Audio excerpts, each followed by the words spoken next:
gue tuh dari kecil kan gak ada otak buat cewek.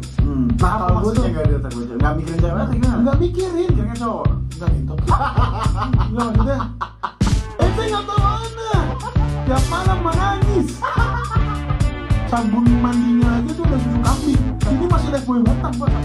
Dan kalau jatuh penyok kan adalah ini, Pak. Kornet prak. Gue takut mati tapi bahkan goblok ya. Oh, bener takut mati. Iya. Beneran ini beneran. Sorry. Beneran tapi jadi. Iya, tapi lu cara ceritanya sambil. What's up people di internet? We are back with another episode of The Bare Truth. And today gue ada bintang tamu yang sangat istimewa. Selama gue jalanin podcast ini baru sempat undang artis, bintang film, musisi, dan influencer. Tapi banyak dari kalian yang request atlet Indonesia untuk fitur di podcast gue. Seperti di industri entertainment, tentunya industri sports itu sama, atau mungkin malah lebih kejam lagi. Atlet itu tidak hanya mempertaruhkan mental dan emosinya, tapi juga tubuhnya, berdarah-darah demi mencari nafkah. Apalagi atlet tinju. There is a quote that goes, "You can play basketball, you can play football, but you cannot play boxing." Karena boxing adalah perang. Boxing adalah hidup atau mati. Boxing adalah kamu atau dia. Maka mindset dan mentality seorang petinju adalah beda dengan mindset dan mentality seorang pemain bola atau bulu tangkis atau mungkin atlet lainnya. Mungkin di olahraga lain mempunyai fisik yang bagus sudah cukup, tapi di tinju tanpa jiwa fighter, tanpa roh pejuang, kamu akan diinjak-injak. Bukan satu kebetulan bahwa semua petinju legendaris masa kecilnya susah, kehidupan keluarganya tidak sempurna dan segala lainnya. It's like my dad always says, hard times make strong men. Kawan saya satu ini adalah contoh yang tepat. Pertandingan tinju beliau tayang di TVRI di acara Jakarta Big Fight. Dan sebelumnya pun beliau juara nasional kelas berat. Dengan tinggi badan 186 cm dan berat badan 100 kilo, lahir pada tanggal 5 September 1997. Perkenalkan kawan saya, petinju Indonesia, Jojo Chandra. Masuk.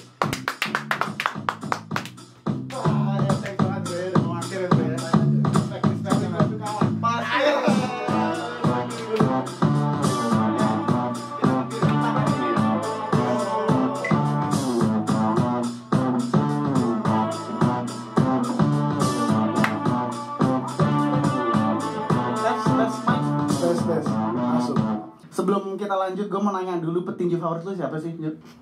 Kalau di Indonesia petinju favorit gue namanya Hebi Marapu. Gue malah belum dengar. Dia kelas berapa tuh? 61,2. Oke. Dan Patrick Lyokoto ada 52, men, kelas 52. Itu petinju power, teknik, speed atau gimana? Defense?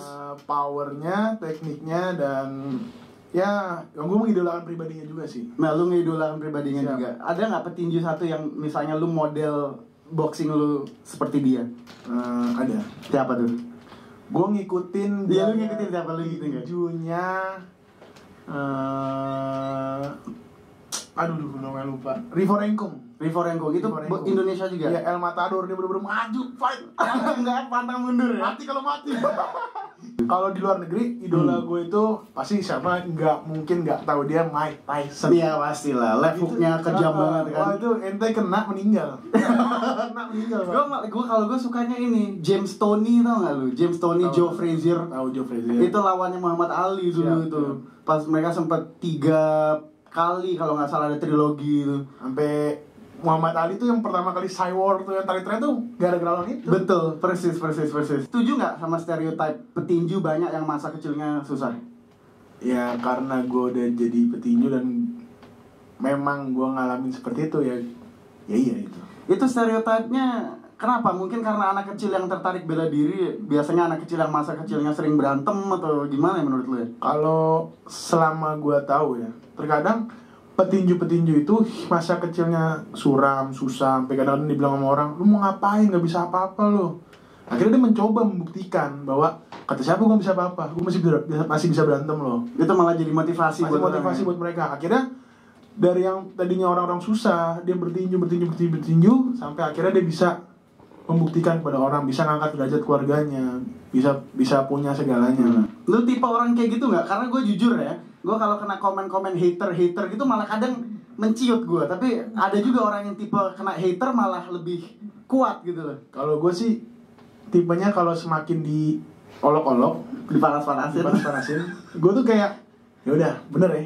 Oke, lihat nanti lo. Lu lihat nanti lo. Jadi nih gue. Ya nggak banyak omong, yang ngomong ini kan. Anjing kagak lagi. Lu asal Jerman Manado kan berarti? Itu ceritanya gimana sih? Darah Jerman lu dari mana itu? Jadi bokap gue tuh ke Jerman. Ketemu nyokap gue udah tinggal di Jerman. Ya, gue nggak tahu gimana ceritanya, mungkin tahun baru kali ya. Soalnya kan gue lahirnya September. Pas 9 bulan ya? Iya, pas 9 bulan. Akhirnya ketemu jadilah di situ lah. Oh gitu. Jadilah gue nih Manado Jerman. Tapi lu nggak sempet tinggal di Jerman, di Indo terus kan? Di Indo terus, dari lahir di sini. Di Jakarta? Jakarta terus. Pengen sih ke Jerman tadinya, tapi sekarang gue mikir nggak mau. Kenapa? Nggak bisa bahasanya, Pak. Oh iya betul juga ya. Ini gue ada pertanyaan soal pensiun setelah dunia boxing ya. Siap. Dan gimana caranya atlet tinju bisa lanjut kerja di bidang dan industri kesayangannya setelah pensiun. Ini gue habis research sedikit, ada banyak contoh ya. Kita bahas 3 contoh. Yang pertama ini Elias Pikal. Ya, Om Eli. Nah mungkin lu pernah dengar dia juara Indonesia kan 3 times IBF Super Flyweight. Kenal dekat. Oh lu kenal dekat? Kalau petinju itu, kalau asli petinju ya, asli anak bela diri, itu nggak bakal jauh-jauh. Iya, kalau ada komunitasnya lah ya. Ada komunitas kita juga orangnya. Iya betul. Pasti betul. kenal, itu namanya keluarga. Iya betul. Dia rekornya 20-15 sangat bagus.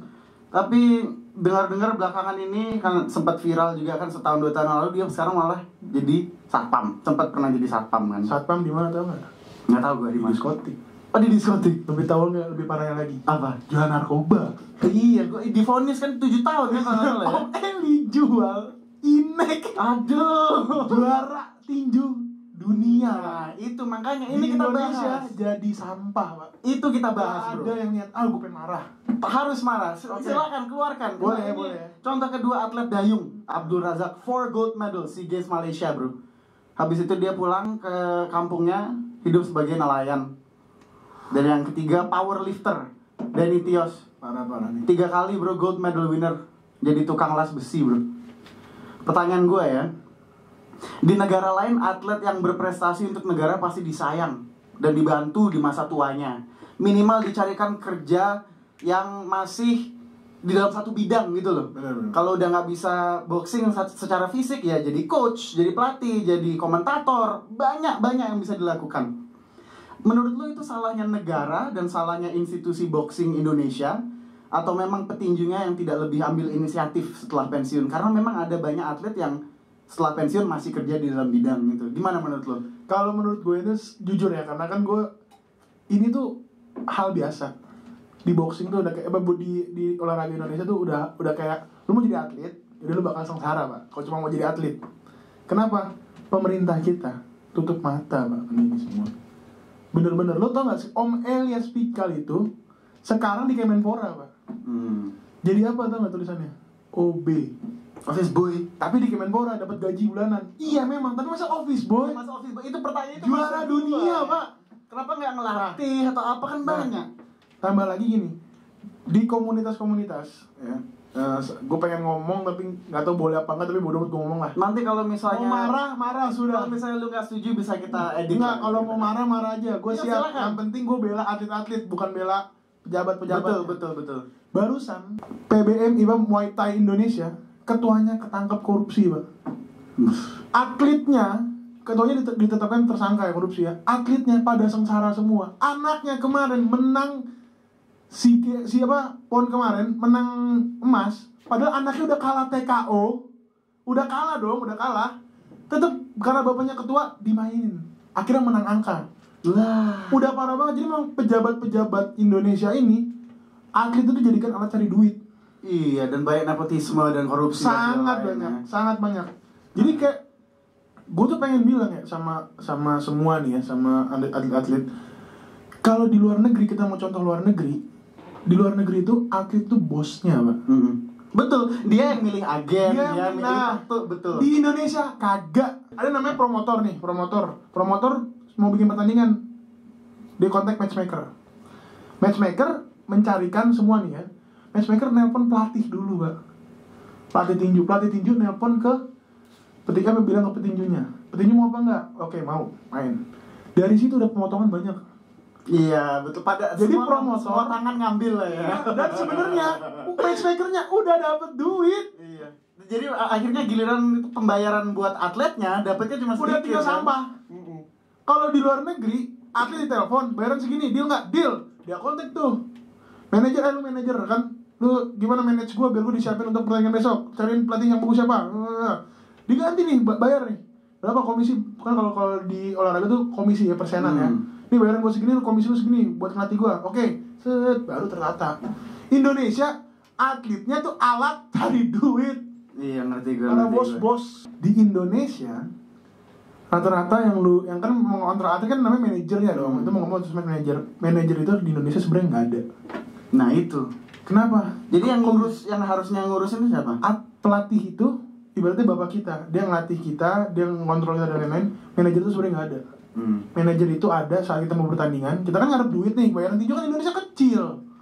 Indonesia bayar kecil, gua ini cuma paling gede dibayar 5 juta pak.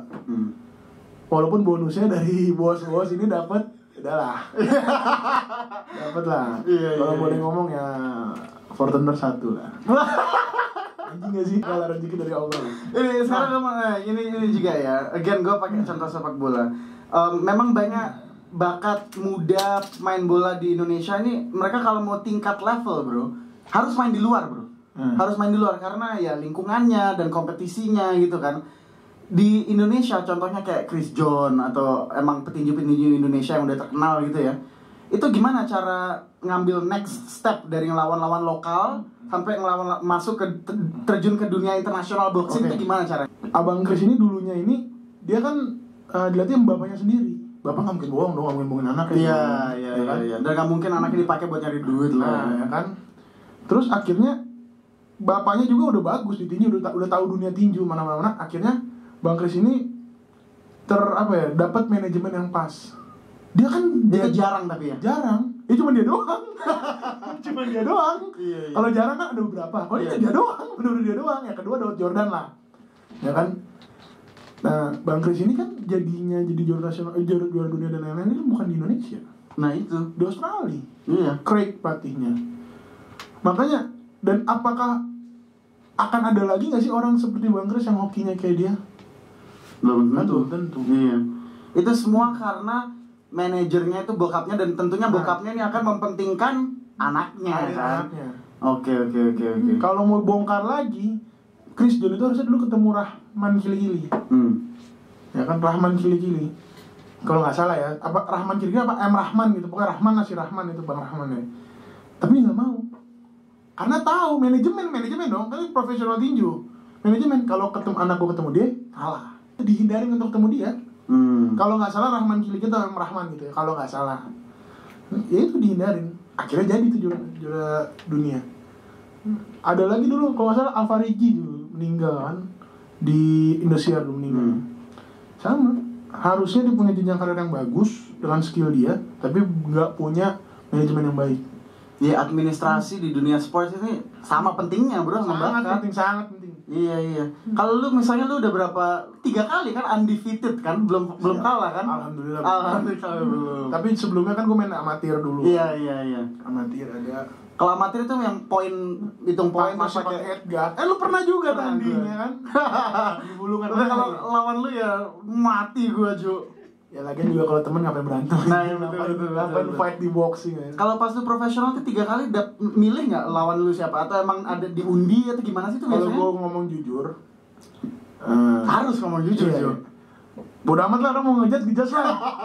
Gue tuh orangnya bodo amat. Ya bagus, teman-teman sama gue syukur nggak juga, nggak masalah. Tapi masalah temenan, ya kan? Gue kan nggak punya manajemen. Akhirnya mau nggak mau, karena gue udah lihat fakta-fakta di lapangan, gue manage diri gue sendiri dong. Ya 3 orang yang udah tanding sama gue adalah 3 orang yang gue tahu nih levelnya nih. Oh ini masih bisa gue makan. Ini masih bisa. Tapi lama-lama kan naik. Itu kalau gue lawan orang yang dari paling bawah dulu kan, gue naik 1, lawan lagi naik 1, lawan lagi naik 1.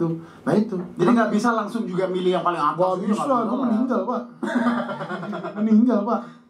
Terus lu rencana lu ke depan gimana nih? Boxing mau dilanjutkan atau ada prospek lain atau gimana? Kalau jujur, untuk kedepannya gue pengen, kalau boleh dikasih kesempatan, gue pengen jadi pengurus aja deh. kayaknya lama-lama gue susah nih, karena gue nggak pengen fokus di tinju aja. Kalau atlet itu harus totalitas. Iya betul. Nah gue nggak bisa, karena gue jujur aja gue kan kuliah kemarin ambil sarjana hukum. Gue mau lanjut S2 lagi, mau yang jenjang lebih lah. Ya, mau jenjang lebih lah. Nah, ya masih mikirin yang lain lah ya. Yang lain. Makanya kalau emang boleh, target gue nih minimal 2 kali fight lagi, atau mungkin ada kesempatan untuk ngambil kejuaraan Asia. Amin. Itu udah selesai. Karena jadi bukan karena tubuh lu udah merasa capek, bukan itu kan? Karena gue mau fokus pengen yang lain. Ya pengen kaya lah bro. Iya, sedangkan enak ente. Ente enak. Sedangkan ente nggak tahu mana. Tiap malam menangis. Nangis mikirin apa? Cewek atau mikirin? Oh, semua saya pikirin. Saya ini abang rumah tangga. Iya betul. Lu tahu cerita gue? Tapi jangan dibuat malu. Biasanya boxing ini karirnya berapa tahun sih? Yang bagus itu, hitungan bagus itu berapa tahun? Ada senior gua, Abang Stevie Ongen, 40 tahun. Umurnya masih oke, masih bagus, masih juara Asia. Ada Om Joy masih juga juara Asia. Udah pernah juara Asia, udah tua, masih sterep, Pak. Tapi kan kadang-kadang itu panggilan hati kita. Mau udahan apa enggak, mau capek apa enggak. Karena kan harusnya berpikir juga untuk dalam, namanya tinju bahaya, Pak, dipukulin, Pak. Iya, betul. Gua aja kalau tanding nggak boleh nonton ya? Ibu gua, adik-adik gua, dan pacar gua kalau lagi punya nggak boleh nonton. Gue nggak mau dinonton. Yeah. Kayak gue nggak, semua saudara-saudara. Lu kepikiran masih kan soalnya? Gue nggak mau lihat orang yang mereka sayangin. Nggak tahu sih bener mereka sayang sama gue sayang lah. Oh, iya. Gue aja sayang lu. Iya bisa aja lu. Gue nggak mau lihat orang yang mereka sayangin dipukulin di ring. Betul. Nenek gue di Jerman, siap gue nelpon, Oma, izin aku mau tanding, mohon doanya, nangis Pak. Sampai kalau nggak tamatin teleponnya, itu 7 hari nggak mati teleponnya bisa. Ditanya kan sama nenek gue, bayaran berapa tandingnya? 5 juta. Oma kasih 50 juta tapi nggak usah tanding, mau nggak? Iya betul ya. Aku mau, tapi permasalahannya masa nggak tanding ya? Tanding lah, udah Oma, 50-nya Oma simpan, sini nih 30 naik. Enggak, 50 masih pernah aja udah aku mau tanding. Jadi lu ngeraih boxing ini sebenarnya tidak ada kaitannya sama nyari duit sama sekali kan sebenarnya? Nggak ada. Iya, emang darah lu kan darah fighter gitu ya. Ada cerita. Lu gatel kalau kamu kalau orangnya. Ada ceritanya. Ceritakan. Ya, jadi gini. Gue ini terlahir di keluarga yang kurang harmonis. Di umur 4 tahun, nyokap bokap gue pisah. Setelah itu gue gak pernah ketemu bokap gue lagi sampai gue umur 22 tahun. Berarti berapa tahun? 18 tahun gue ketemu bapak. Gak punya sosok bapak. Tapi berarti setelah itu udah sempet udah umur 22 kemarin. Nah, setelah itu nyokap gue pun bukan cewek yang cewek, Pak. Lu bayangin ya, setelah cerai terus kita tinggal di apartemen namanya Wisma Gading Permai. Itu ibu gue janda, anak umur 26 masih cantik, Pak. Ya kan? Dia nyabu, Pak. Mak gue nyabu, Pak. Dia nyinek, Pak. Dalam hati gue, anjing kok sedih banget. Gue punya emak-emak nih, emak-emak orang lain, ibu-ibu yang lain. Kalau datang tuh, wih lagi dalam, mama baru pulang kerja. Iya. Gue gak nemu itu, Pak. Iya. Lu tau gak, gue pernah jam 8 malam. Ya itu tahun berapa tuh ya, 2001-2002 ya. Nyokap gue pulang, lapar mau makan, dikasih duitnya nih beli makan. Kalau ibu-ibu biasa pulang ke rumah bawa tentengan, bawa apa? Bawa nih oleh-oleh apa? Mama tadi beli makan. Iya, ngerti. Ibu gue bawa pistol, Pak. Anjing banget gue. Wah, serius gak sih anak ini? Akhir-akhirnya. Tapi lu gak dendam sama nyokap lu kan? Enggak, itu emang kalau nggak karena dia gue nggak begini. Iya persis. Nggak setengah sedeng otak gue. Dan sebagai single mom yang masih muda, seumur segitu kan dia. Gue menyokap gue umur 21 tahun. Iya. Nah, akhirnya karena udah kecilnya kayak gitu kehidupan gue. Akhirnya gue waktu mulai dari SMP kesanahan lagi, SMP terus naik ke atas, gue bikin SM mulu dan sering tawuran lu pasti dulu. Kalau tawuran enggak, gue sering ngampolin orang, Pak. Salah apa dia? Ya kalau ngocol gitu. Tapi gue nggak pernah gue salah. Selalu kayak panasan. Udah orang kayak marah. Kamu nih anak sekolahan lo. Kebanyakan bacot, gue tampol. Plak, gue kabur. Terus bikin masalah. Kan sering mukul orang. Gue sering ketangkap polisi, Pak, gara-gara mukul orang, Pak. Tapi polisi kayak bapak nih lapor polisi nih ya kan. Terakhir gue ditangkap itu gue mukul kenek metro. Ya kan, dipukul, gue pukul dia. Gue diramein, nggak bisa kabur lah udah dipegang ya kan. Dikeroyak lu? Enggak, dipegangin aja, dipegangin warga. Kadang-kadang warga kan suka ikutan gitu, ngapain sih? Iya. Padahal itu bukan urusan lu ikutan lagi. Emang. Dan kadang mereka nggak ngerti situasinya seperti apa. Apalagi kadang-kadang itu lebih parahnya lagi keluarga apa? Ada kecelakaan, mereka rame, tapi nggak ngapa-ngapain. Iya. Nah, oke, akhirnya gue ketangkap, gue dimasukin ke polisi ya kan, masuk sel. Terus menerus itu berulang, ketangkap, mukul orang. Akhirnya polisi capek, Pak. Ada satu polisi, untung sama-sama Manado, namanya Doni Smet. Dia bilang, Jo, daripada kamu untuk mukulin orang ketangkep terus, ini jadi petinju aja sekalian. Oh, jadi itu dari situ kamu dapat inspirasi. Disuruh jadi petinju aja sekalian. Otak gua petinju, keren, ganteng, ya kan gue, wih, petinju nih. Nggak tahu aja pas udah jadi petinju, anjing nggak ada keren-kerennya. Biasa aja. Jadi lu pertama dapat ide, gua mending tinju aja, itu umur berapa itu? Tuh gua SMA kelas 2. Oh, jadi agak lumayan telat ya kalau dibanding Sangat telat. Iya. Kalau bagi gua telat. Makanya harus gua kejar prestasi gua. Akhirnya udah gua sana tuh latihan.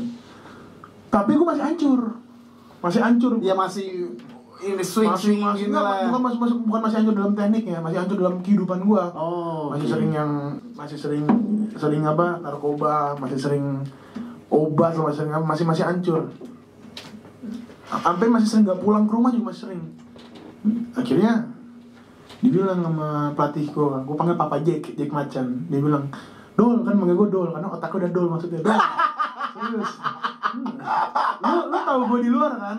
Semua orang panggil gue aneh-aneh kan? Iya. Makanya orang kalau ngecek get contact gue tuh anjing semua namanya. Kayak seakan-akan Jojo ini bangsat aslinya, bukan orang baik. Padahal bercandaan. Coba kalian yang nonton, coba cek get kontaknya Jojo apa dulu. Udah masuk kerjaan. Udah kerjaan soalnya kan. Nah, dia bilang kalau kamu masih gini terus, mau sampai kapan? Dan lu maunya endingnya kemana? Kalau cuma tahu tinju doang nggak jadi atlet, ngapain? Dia sayang sama lu berarti bro kayaknya. Dia sayang sama gue. Ya kan? Ngapain? Kalau cuma mau jadi atlet harus serius.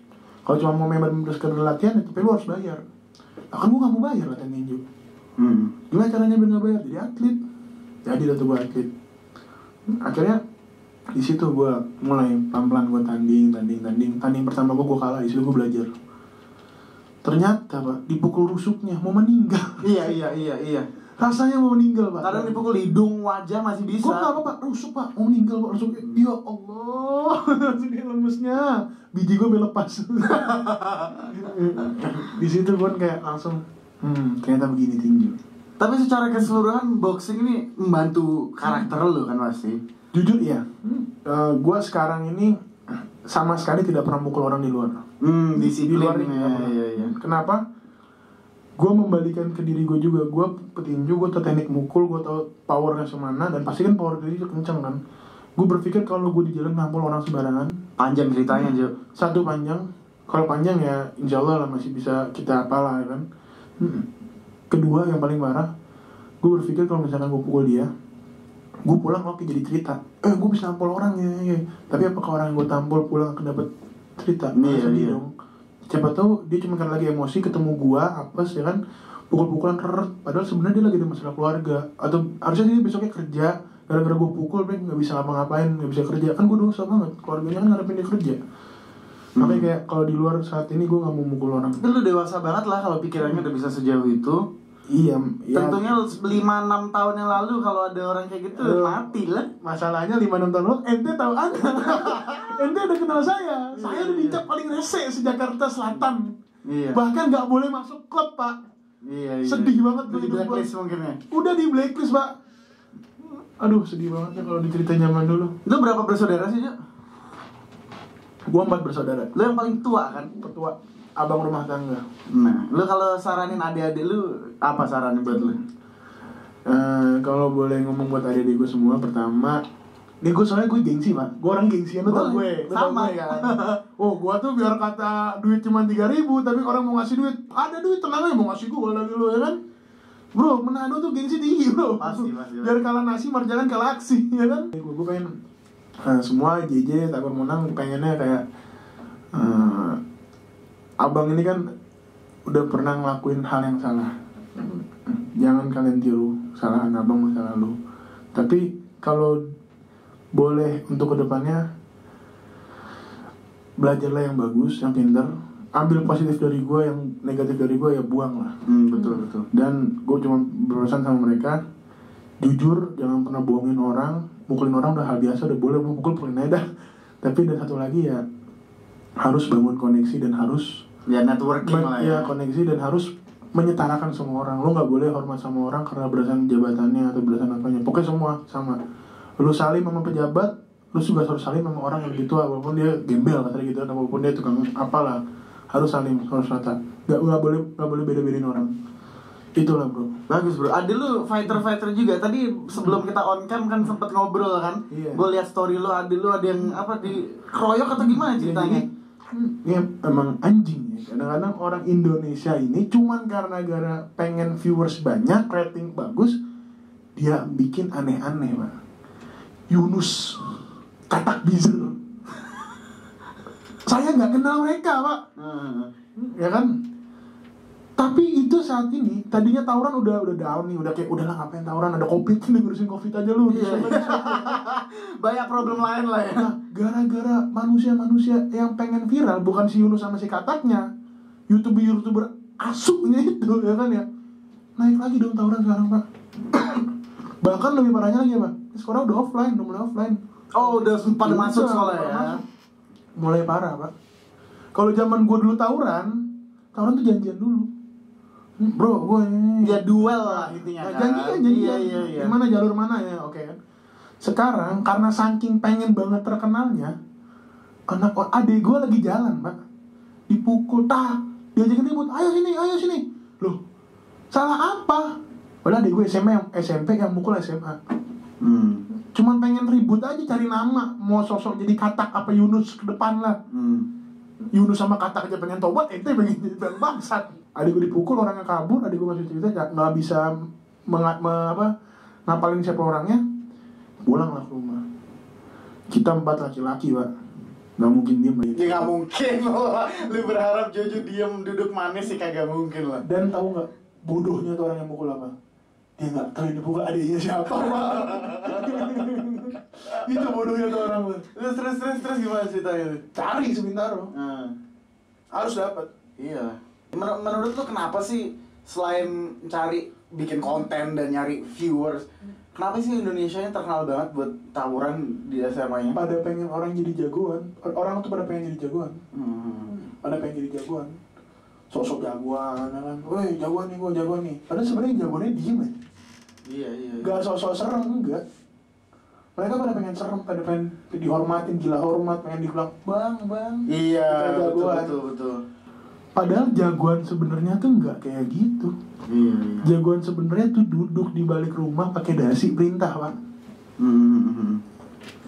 Menurut lu gimana caranya kalau buat pemerintah atau mungkin dari institusi sekolah akademis untuk ya biar anak-anaknya pada gak tawuran itu cara obatnya itu di mana sih, dari anaknya sendiri atau dari sekolahnya, dari orang tuanya, dari mana? Susah. Kenapa susah? Karena di Indonesia pun belum ada pasal yang mengatur tawuran. Belum ada. Kenapa? Karena tawuran di bawah umur 18 belum masuk penjara.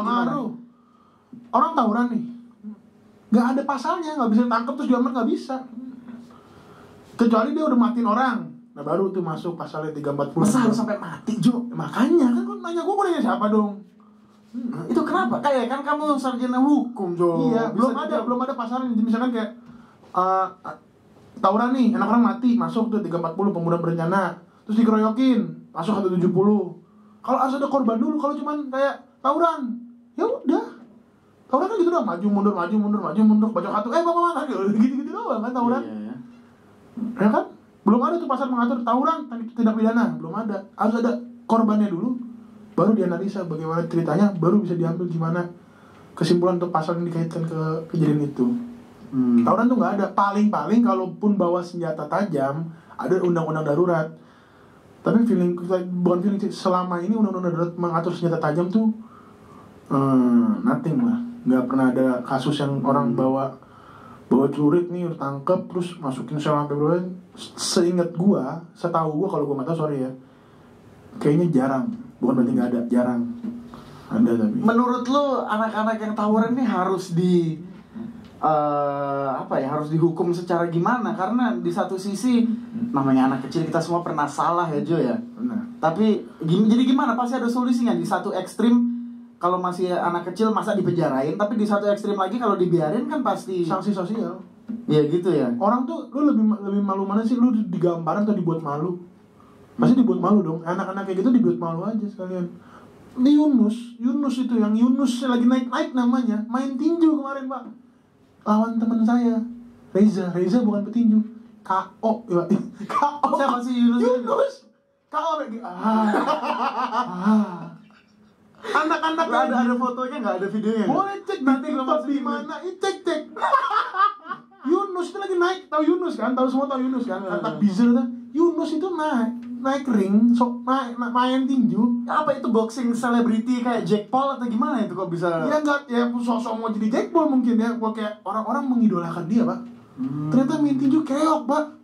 Tapi gue bilang, wah ini wapaknya lepas soalnya Pak. Mulutnya doang yang kuat. Nggak, wapak itu wapak nggak lu? Lu tau wapak nggak? Nggak. Lu harus tahu. Wapak kan.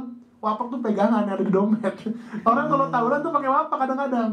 Karena tinju kan pakai boxing, pakai kolor doang. Wapaknya dia nggak bawa, kalah makanya kelepus. Ini ngomongin Jack Paul, gue mau nanya ya, karena gue juga walaupun nggak pernah profesional, kan tadi lu sempat bilang amatir boxing juga sering ikut bulungan dan segala lain. Menurut lu Jack Paul ini sesuatu hal yang positif atau negatif buat dunia boxing? Karena di satu sisi karena dia ini selebriti yang ikut boxing, nama boxing ini jadi naik, banyak yang nonton, banyak yang lebih inspired dan segala lain lah. Tapi di satu sisi itu nama baiknya boxing ini jadi agak nurun, jadi kayak bercandaan gitu loh. Padahal boxing ini salah satu, bukan cuman olahraga, buat gue itu kayak lifestyle gitu loh. Dan sama Jake Paul ini dibuat jadi kayak konten. Iya, menurut lu gimana itu? Kalau gue sih menganalisa dari ini dulu ya, dari skema tinju itu kan sempet down karena gara-gara UFC naik. Nah betul, jadi orang lebih suka MMA dan segala lain. Sekarang adanya Jake Paul, naik juga tinju akhirnya industrinya. Permasalahannya kadang-kadang orang lupa nih, orang yang berlaku itu kan ada feedbacknya juga buat dia. Apa? Ya dia sebagai seorang YouTuber yang bukan siapa-siapa. Ngerti gak sih? Harusnya malu juga sih yang bolehin yang main tinju. Tapi ya itulah ini kan semua kan ujung-ujung uang ujung-ujungnya. Dan apakah Jake Paul tuh berani lawan petinju beneran? Enggak. Iya. Makanya kan dia fight up lawan cuma pemain basket dan segala lain. Coba dong Jake Paul kalau emang ya oke lah, itu cuma entertain apa selingan aja lah di dunia tinju. Jake Paul tuh sebenarnya udah itu gue tetapkan. Jake Paul tuh cuma hiburan non dunia tinju. Tapi kalau dia sosok mau jadi petinju, suruh lawan tuh Anthony Joshua, suruh lawan mati lah bro. Suruh lawan dia 81 kan ya, 81 atau 91. Lawan Canelo anjing. Jadi tempe Pak. Kornet nggak itu. Prak. Yang selama ini lawan ya orang iya lah menang. Iya. Sama aja Atta Halilintar suruh lawan Daud Jordan. Sampai mati Atta nggak bakal menang. Iya. Karena gitu bro, di satu sisi yang tadi gue bilang emang banyak yang jadi lebih tertarik, tapi mungkin menurut gue fansnya ini jadi banyak fans plastik gitu loh. Dan lu tahu sendiri kan kalau lagi ada yang trending, fans banyak yang ikut komen, asal ngomong kan nggak ngerti mereka gitu loh. Dan jadi di pandangan orang ini Jake Paul nih petinju bener gitu loh. Enggak lah, ya orang yang bukan plastik ya, bukan fans plastik yang tahu. Kan ada hashtag tuh. Hashtagnya ada kan tuh. Apa tuh? Yang tahu-tahu aja. Oh iya. Jack Paul ya bukan petinju lah. Iya betul. Dia content creator. Malah yang petinju Ryan Garcia tuh yang tangannya cepat. Oh iya Ryan. Jadi YouTuber kan anjing ya. Iya. Kan tuh keren jadinya switch gitu ya. Udah YouTuber jadi petinju jadi YouTuber. Kan tolol. Tapi udahlah. Gue pernah ngomong sama satu di bintang tamu podcast gue juga tentang atlet Indonesia yang gampang tergiur dengan main sinetron dan main iklan, karena duitnya emang lebih banyak di situ Jo. Kayak contohnya kayak Irfan Bahdim. Dia di awal tuh jago banget anjing, main bolanya bagus bro. Sebenarnya nggak jago. Dia ganteng lah, model ganteng. Tapi dia awalnya emang jago Jo. Tapi karena dia pas balik ke, kan dia di Ajax atau di Belanda lupa. Dia emang bagus bro. Tapi pas balik ke Indo, dia mulai shifting fokus dari sepak bola ke main film. Kan dia sempat main film apa sih? Kamu tahu kan? Apa Garuda di lupa gue. Pokoknya itulah. Iya, dan iklan dan segala, jadi tergiur gitu loh dia. Sekarang duitnya lebih banyak di apa namanya? Memang kalau mau Di jadi entertainment. atlet di Indonesia ini gak ada duitnya. Lu kalau cuma jadi atlet, lu jangan ngimpi bisa punya Lamborghini. Gak bakal. Ente mau kita tuh gak usah ngomong Abu Nawas ngomongan bohong lah. Kita ini kan pengen jadi atlet terinspirasi sama orang-orang luar negeri. Kita lihat apa ya? Kemewahannya. Iya. Ya beda, Pak. Di sana mereka udah pakai sabun mandinya aja tuh udah susu kambing. Sini masih Lifebuoy batang, Pak. Yang kalau jatuh penyok dong, ada rambutnya anjing. Lu pernah ngerasain nggak? Pernah. Ya kan? Pernah. Dari situ udah beda. Iya. Dari makannya aja udah beda gitu, Pak. Dari bayarannya udah beda. Jangan berharap tinggi kayak luar negeri. Makanya kalau ente mau hidup tinggi kayak luar negeri, atlet sebagai batu loncatan aja. Kedepannya jangan kayak gitu. Apa nih? Berkarya jangan cuma di situ-situ aja. Masa mau main tinju sampai mampus lu? Jadi dibuatkan jadi batu loncatan. Step berikutnya apa? Kalau misalnya buat lu ini, gue dengar lu masuk politik atau gimana ini ceritanya? Aduh serem nih. Gimana? Kalau gue pribadi ya, gue kan dulu kan, ya nggak usah. Gue tuh bukan dari keluarga kaya, hanya berkecukupan. Cukup buat beli Mercy, cukup buat beli nggak. Pokoknya bukan orang kaya lah, ya kan? Nah, gue tuh waktu kecil tuh bilang kayak, aku udah berjanji sama Allah, kalau nanti aku bisa punya power, ya power apapun itu, aku pengen bantu orang sebanyak-banyaknya. Bantu aja. Caranya gimana, Jo? Ya saat ini gue belum punya, gue power gue segitu-gitu aja lah. Gue belajar hukum buat bantu orang. Banyak orang yang di dunia ini khususnya di Indonesia jadi abuse of power, korban abuse of power. Itu banyak. Dan dia pengen bayar pengacara, gak punya duit. Makanya gue ini sekolah hukum, terus kerja bareng sama kenal sini. Gue pengen bantu orang sebanyak-banyak ya. Kalau saat ini, kalaupun gue nggak bisa bantu orang dari permasalahan hukum mereka atau bantu orang kesusahan lah, gue bantu secara finansial. Gue gini-gini punya anak bro, anak orang tapi maksudnya ya gue tanggung aja, kasih duit aja, duit susu. Emaknya pas gue mau tanggung nggak mau, emaknya anaknya aja. Ya udahlah gas. Iya. Gue bantunya. Tapi alhamdulillah, gue bagi uang orang tuh kadang-kadang gue nggak punya otak loh kalau bagi orang bro. Aku punya duit 5 juta pak, aku bagi-bagi nih buat lo sendiri. Pas gue 300 anjing, tau gitu gue nyesel bagi ya kan. Tapi ternyata pak, dari 300 yang tak pegang itu, lu besoknya lusanya dapat 30 juta pak. Ini ya kalau lu bantu orang pasti orang akan bantu kamu. Itu bingung. Tuhan tolong, udah Allah udah atur. Karena emang gue dijanji sama dia. Makanya kedepannya gue pengen bikin kantor hukum. Isinya pun siapa? Isinya juga teman-teman gue saat ini, teman-teman gue semua nih yang lu lihat di story gue kuliahin hukum pak.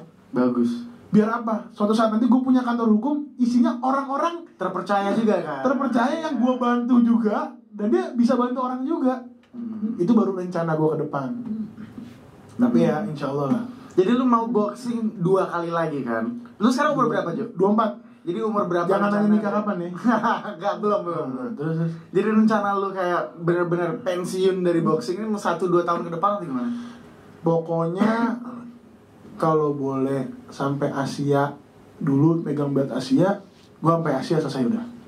Tapi di boxing tuh paling pantang ngomong kayak ini pertandingan terakhir tuh pantang, nggak boleh.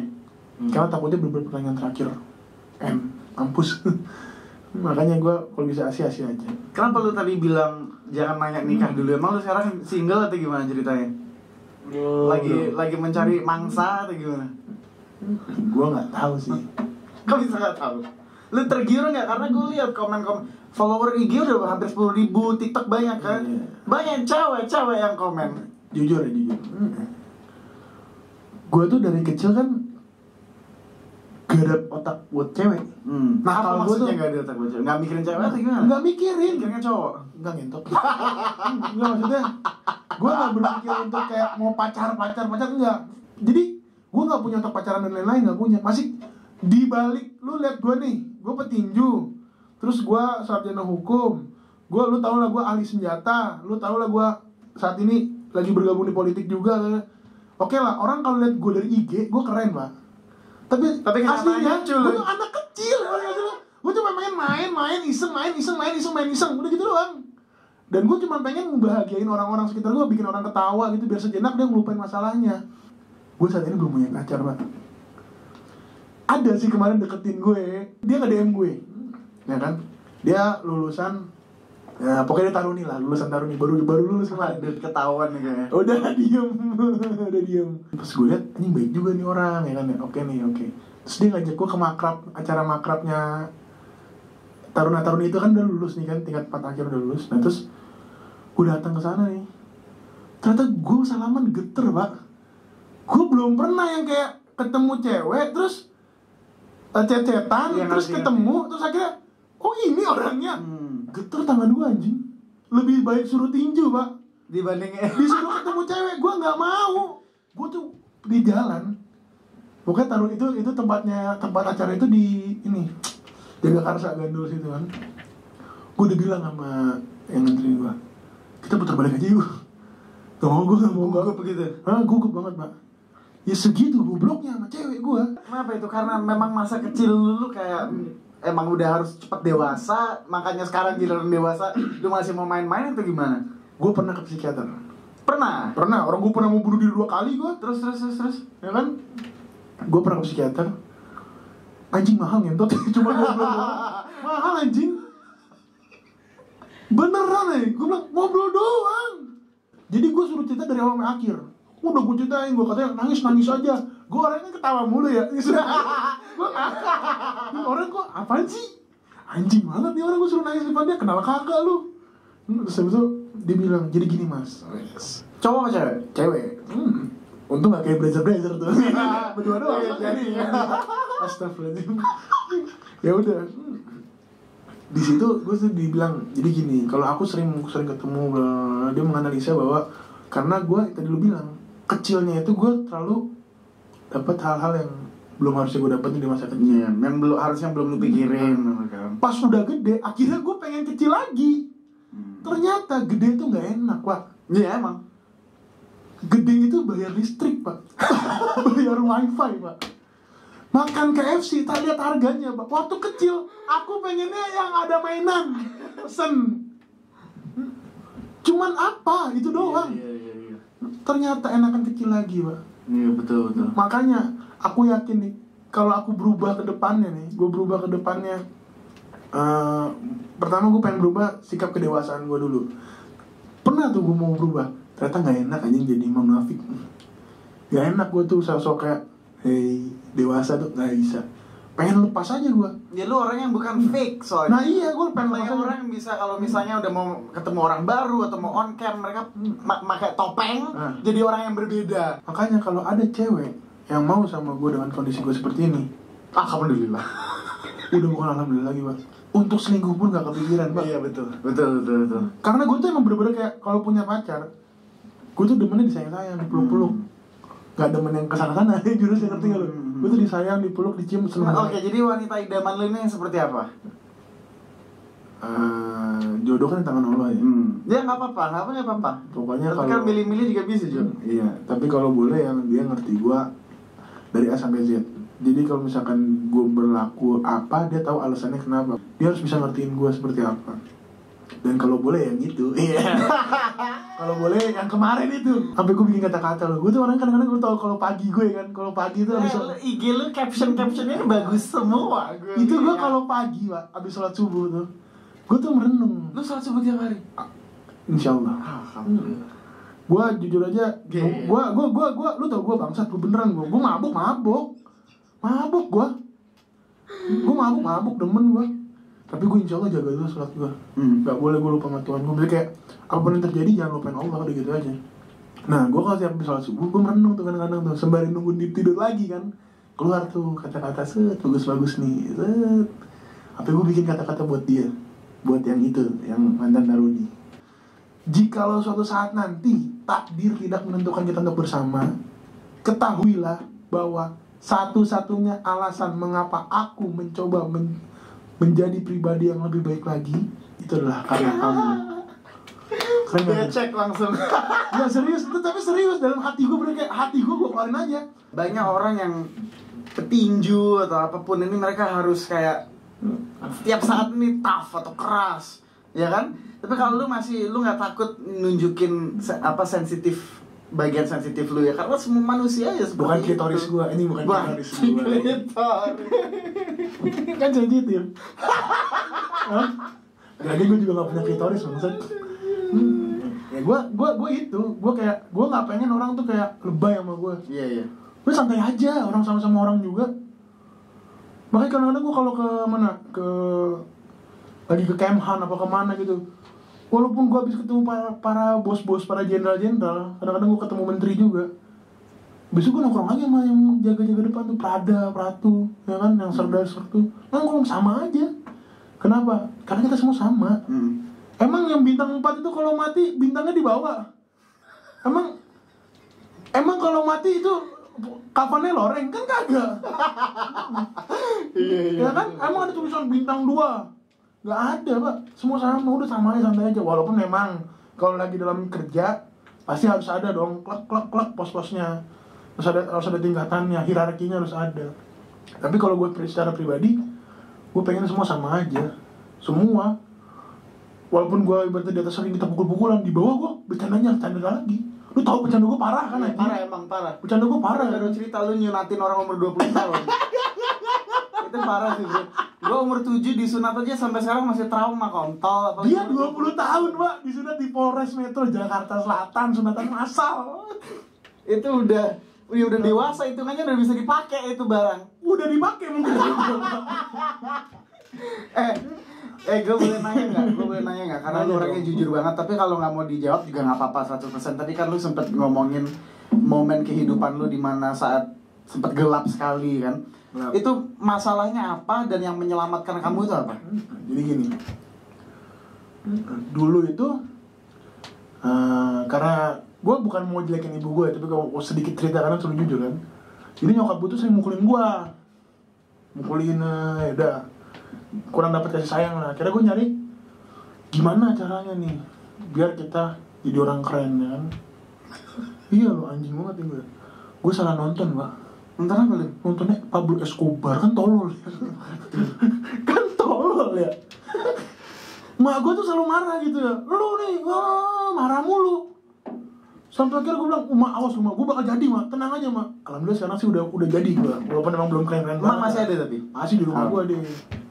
Ini CS gue deh sekarang nih. Gue manggil lu gue padahal. Iya beneran. Akhirnya gue gelap banget nih hidupan gue. Gue jadi bandar gorila, Pak. Kaya anjing. Gue tuh kaya dulu, bener-bener kaya. Anak SMA Doyan semua? semua doyan, Pak. Gue pegang duit anak SMA kelas 1, kelas 2 itu 400 juta, Pak. Dari itu doang? Iya. Sama temen gue yang gue sunatin umur 20 tahun itu. Kan gelap banget ya, dark banget itu. Iya. Bener-bener gue pegang 400 juta umur anak SMA. Pakainya beli aneh-aneh, Pak. Buka baru mau nanya, itu duitnya lu pakai buat apa? Aneh-aneh. Lu kontribusi ke keluarga lu atau nggak? Tentunya masih umur 1 SMA kan pasti duitnya dipakai buat Ya itulah. Temen gue yang gue sunatin umur 20 tahun ini, kan kita kan namanya ya udahlah nggak munafik lah ya. Pasti tau pijit dong. Iya, petik mangga lah. Ente tau kan Avanza putih? Iya. Hashtagnya apa? Yang tahu. Lanjut. Lagi kayak itu skip. Nah, temen gue pada pijit nih. Temen gue pijit. Lu nya ikut kan? Maksudnya teman gua pijit implikasinya lu nggak ikut. Nah, jangan begitu. Siap, salah Bapak. Temen gue ini karena susah saking banyak duitnya. Jablay kagak nawar. Kalau orang kan biasanya kalau ngejablay mah nawar berapa udah. Ini kagak. Saking untung udah sanginya juga kayak Pak, dia udah banyak juga kan enggak ngotak. Langsung bilang, udah isap. Anjing banget langsung sampingnya. Anjing dia orang nih. Anjingnya harus difilter. Beneran. Dia langsung bilang gitu. Kalau kita nawar ya. Lu pernah jablay kan?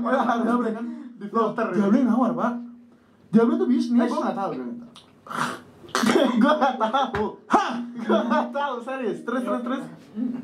Orang kan nawar pak, ini berapa. Temen gue saking udah banyak duitnya, udah hisap. Itu karena dari jualan. Gorila, pak, lu tahu nggak?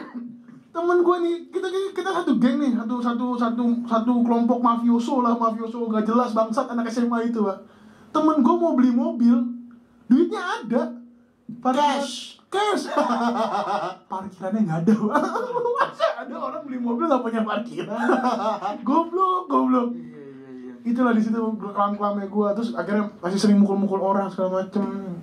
Sering lah bolak-balik. Akhirnya kayak saat lu kayak mending gua nggak lanjut itu kapan? Oh iya itu adik gue masuk penjara.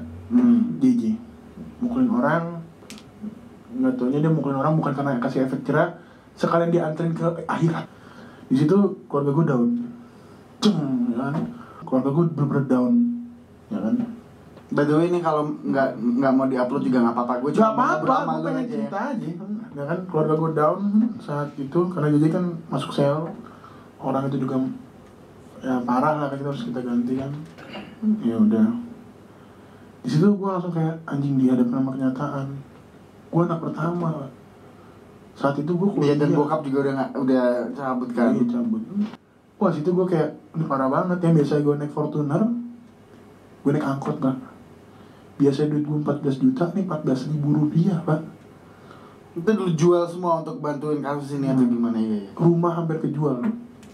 Bener-bener kayak down banget, bener-bener down. Itu gue bener-bener kayak gue sedih anjing, bangsat nih bener. Gue bener-bener kayak downnya tuh parah banget. Kayak orang tuh gak nyangka banget gue begitu dulunya. Bener-bener parah gue. Ya karena lu kan senyum terus, tapi iya, di bawah itu kan sebenarnya ada senyuman gue ini tuh cuma pengen biar orang-orang tuh juga semua terhibur. Biar gak ngerasain apa yang gue rasain. Ikut sedih ya. Ya dan di pahala juga untuk gue kalau misalnya dia bisa sejenak tertawa melupakan masalahnya di rumah kan. Nah gue tuh pas jatuh itu, kondisi jatuh keluarga gue tuh, gue mau bunuh diri pak. Yang menyelamatkan kamu apa? Pertama cara gue mau bunuh diri tuh, gue mau nabrakin diri gue ke kereta. Terus gue takut mati tapi bahkan goblok ya, mau bunuh diri takut mati. Iya beneran ini beneran.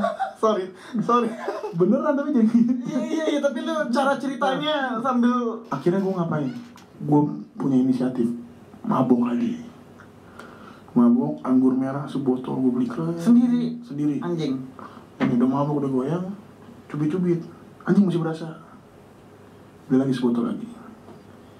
Udah 2 botol udah lumayan enak nih. Nah tapi tanggung nih anggur merah tinggal segini nih ya kan ya. 2 botol lumayan enak. Gue 1 botol mati anjing. Temen komplek gue, ada nih anggur ada lagi kata dia kan. Boleh. Gue kan orangnya selalu bilang boleh kan. Minum.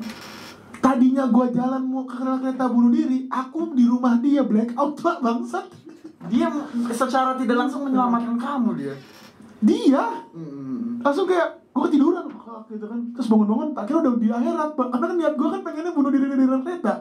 Katanya masih di depan rumah saya. Dan mungkin temen lu juga gak tahu di saat itu. Gak tahu. Rencana lu itu untuk itu ya. Gak tahu.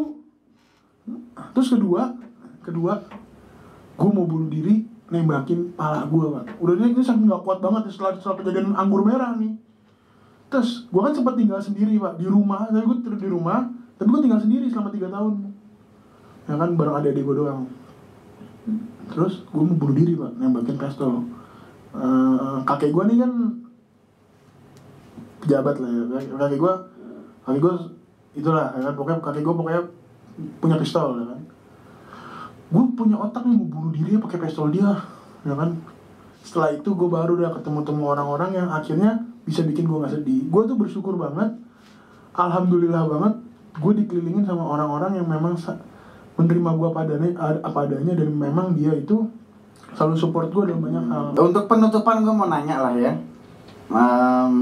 harapan lu ke depan apa sih? Kalau pertama untuk karir ya pasti kan WBC Asia pengennya. Kalau untuk olahraga Indonesia ke depannya, gue pengen ada menteri yang menangani ini terbuka dan tahu dan mengutamakan atlet. Nah, dan tahu sebenarnya buruknya apa. Indonesia ini udah hancur, Pak. Kemenpora Kementerian Pemuda dan Olahraga. Menterinya udah tua, jarang olahraga lagi gitu. Dan dia nggak punya basic di situ. Lu tau nggak nih, gue bongkar satu. Ini gue bongkar sedikit boleh? Silakan. Jadi di Indonesia ini, Pak, korupsi itu udah hal biasa, mendarah. Iya, betul. Bahkan kita aja disuruh beli rokok, kegocap duitnya, kagak balik balinya, Pak. Jujur aja.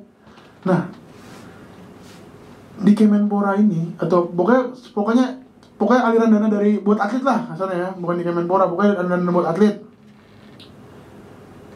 Contoh satu terkecil adalah ada hotel ini menyewakan kamar hanya untuk atlet. Tau nggak bedanya kamar untuk atlet sama orang dijual biasa? Apa? Kamar untuk atlet itu tidak ada TV-nya. Lah, Dan jadi atlet tuh udah nggak ada TV-nya. Terus kamar itu ada tiga bed, ngerti nggak lu? Tak. Khusus atlet. satu kamar bertiga gitu. 3 bednya. Nah, misalkan atlet ada 15 orang. Di inputnya ke kantor butuh 15 kamar. Padahal kan cuma butuh 5 kamar. Oh, jadi 10-nya itu dikantongin gitu Nah, ya. itu misalnya satu malam 600. Berapa lama? Nih, dan itu baru contoh skala kecil. Baru skala kecil. Berapa lama nih mau dipakai kamar ini? Misalkan mau dipakai 10 hari. Sehari 600. Iya. Dari yang kepake cuma 5 kamar, disewa 5 kamar, dia kan udah korupsi 10 kamar nih. Iya. 6 juta. Kali 10 hari 60 juta, Pak. Atlet tahu, atlet tuh kan suruh taunya latihan doang. Lu latihan yang bagus ntar lu jadi juara dijanji-janjiin dah. Atlet Indonesia tuh kebanyakan makan janji.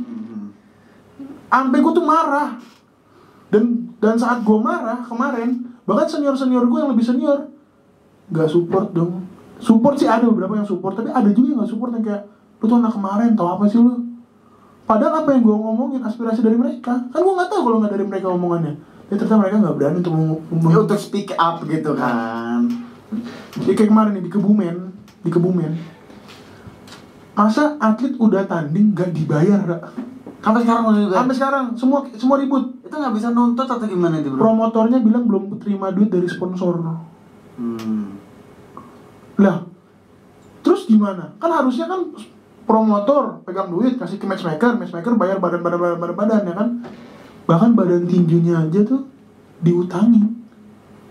Terus petinju atlet ini mau kemana? Minta tolong ya, minta pelindungan, payung hukum dan lain-lain sama siapa? Iya, betul. Orang udah komisi tinju sebanyak itu, nggak peduli sama atlet. Indonesia ini, apalagi khususnya atlet profesional, dia cuma dibayar per kontrak. Ada pertandingan lu bayar, ada yang long term gitu ya. Ada pertandingan bayar 3 juta misalkan, ya. Terus 3 juta. Udah. Buat pertandingan lu ada 17 tahun lagi, 17 tahun lagi tunggu tuh 3 juta. Parah. Maka udah parah. Terus kalau harapan gue untuk ke diri gue pribadi, gue pengen untuk ya minimal bisa nyenengin semua orang lah. Amin. Nyenengin, walaupun emang nggak bisa sih kita nyenengin semua orang Tuhan aja dibenci setan kan gitu.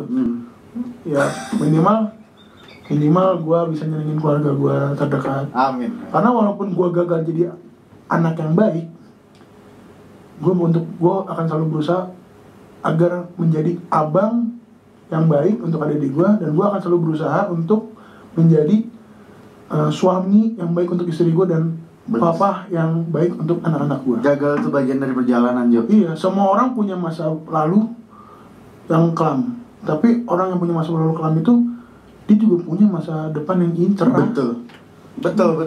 Bener kata Awkarin. Emang dia bilang begitu? Ada. Gini bilangnya. Jangan nilai kami dari covernya. Ya kan gitu kan? Berarti kita smoke break dulu nih, gue mau sebat. Ini penyakit orang Indonesia, kalau udah minum alkohol harus nyebat ya. Enggak, aku enggak. Oh, lu enggak? Sama kayak Tretan Muslim bilang itu. Bilang begitu. Indonesia ini perkembangannya itu terhambat karena orang sebat. Mungkin. Iya. Ini padahal bisa lanjut aja ya, tapi gue harus sebat dulu. Ya kan ini masih ngambat. Parah. Kuli-kuli Indonesia jarang mau kerja. Kenapa? Ayo Pak, ini kemarin kereta kita bisa cuma 5 hari nih relnya diperpanjang. Slow, sebat dulu. Tapi ya maafkan saya lah, saya orang Dan Indonesia, misalkan wajar sekarang nih contoh nyata ya. Ada berapa orang di sini? Banyak lah ya, berapa. Kita ngalah sama satu sebat anjing. Kalau dalam demokrasi dia yang kalah. Jangan lupa watch IG live-nya Jojo, ada banyak pertanyaan dari kawan-kawan kita. Ini pertanyaannya parah-parah sih. Masih parah. Gue udah lihat aja kayak, ya Tuhan, jangan ditanya. Gue mau beli whisky, jadi nanti gue pilih 5 pertanyaan yang paling bagus. Tiap kali dia malu untuk menjawab salah satu pertanyaan, dia harus shot vodka. Gas. Whisky. Sip, thank you. Stay tuned.